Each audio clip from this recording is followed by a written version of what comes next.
ನಟ ದರ್ಶನ್ ಅತ್ತ ಜೈಲಿನಲ್ಲಿ ಯುಗಾದಿ ಹಬ್ಬ ಆಚರಿಸುತ್ತಿದ್ದಾರೆ. ಇತ್ತ ಪತ್ನಿ ವಿಜಯಲಕ್ಷ್ಮಿ ಅವರು ತಮ್ಮ ಮನೆಯಲ್ಲಿ ಸರಳವಾಗಿ ಯುಗಾದಿ ಹಬ್ಬ ಆಚರಿಸಿದ್ದು, ಹಬ್ಬದ 2ನೇ ದಿನ ಪತಿ ದರ್ಶನ್ ಅವರನ್ನ ಭೇಟಿಯಾಗಿದ್ದು ಬೇವು ಬೆಲ್ಲ ಕೊಟ್ಟು ಗುಡ್ ನ್ಯೂಸ್ ಒಂದನ್ನು ಹಂಚಿಕೊಂಡಿದ್ದಾರೆ.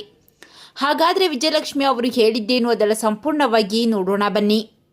ಪತಿ ದರ್ಶನ್ ಜೈಲಿನಲ್ಲಿದ್ದರೂ ಕೂಡ ಎಲ್ಲ ನೋವನ್ನು ನುಂಗಿಕೊಂಡು ಮುಂದೊಂದು ದಿನ ಒಳ್ಳೆಯದಾಗುತ್ತೆ ಎನ್ನುವ ದೃಢ ಮನಸ್ಸಿನಿಂದ ನಗುತ್ತಲೇ ಎಲ್ಲವನ್ನ ಎದುರಿಸುತ್ತಿದ್ದಾರೆ ವಿಜಯಲಕ್ಷ್ಮಿ ದರ್ಶನ್ ಅವರು.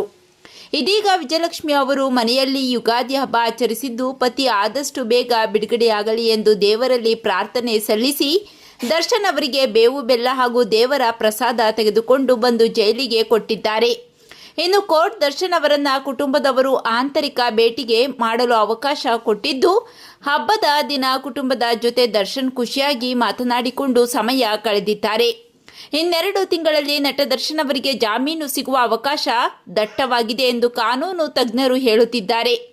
ನೀವು ದರ್ಶನ್ ಫ್ಯಾನ್ಸ್ ಆಗಿದ್ದರೆ ಜೈ ಡಿ ಬಾಸ್ ಅಂತ ಕಾಮೆಂಟ್ ಮಾಡಿ ತಿಳಿಸಿ.